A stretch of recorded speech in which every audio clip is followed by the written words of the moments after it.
good evening.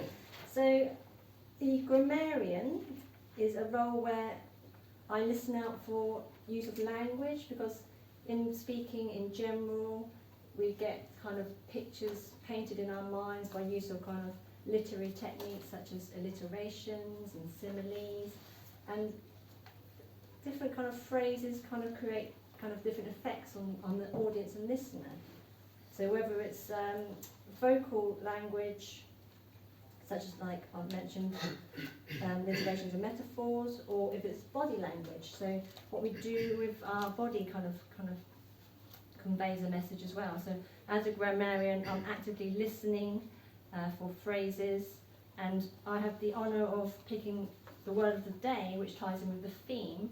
And for convenience, I've taped it over there, so when you're up here, you can remember it. That is, and it's the word honour today. So a lot of people, when they stand up at the podium, they're like, I'm honoured to be nominated for this award. And so I thought I'd pick that word and for you to try and weave it into what you're saying, and whether it's used as a noun, as in a high respect or in great esteem, or the quality of knowing or doing what is morally right, or as a verb, where you say it's with regard of great respect or to fulfill an obligation. So, you know, however you want to use it, try and weave it into your speech this evening. And as I say, as Sarah said, at the end, I'll kind of come back and kind of give you a kind of a snippet of what I've heard, and hopefully maybe kind of pinpoint or find points that might resonate further, and just show you how kind of language helps kind of build up messages and things like that. Thank you very much, Sarah. So my role was to listen out for phrases and the use of the word honour this evening, and the award for that goes to Sarah, who used it 4 times, and close second was Steve, who used it twice. And just to give you an idea of what I was listening out for, so there was a lot of kind of imagery evoking phrases. So Ash was mirroring other people's energy, it was quite a visual cue, and how he was describing how actually all eyes were on him, so that was quite a visual effect.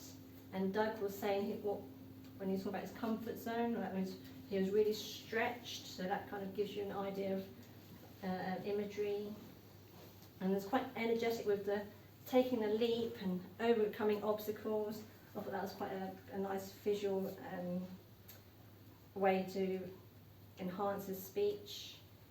And Russell's floating, it was like floating in the sky, even though he was in the water, which is a little bit like kind of juxtapositions.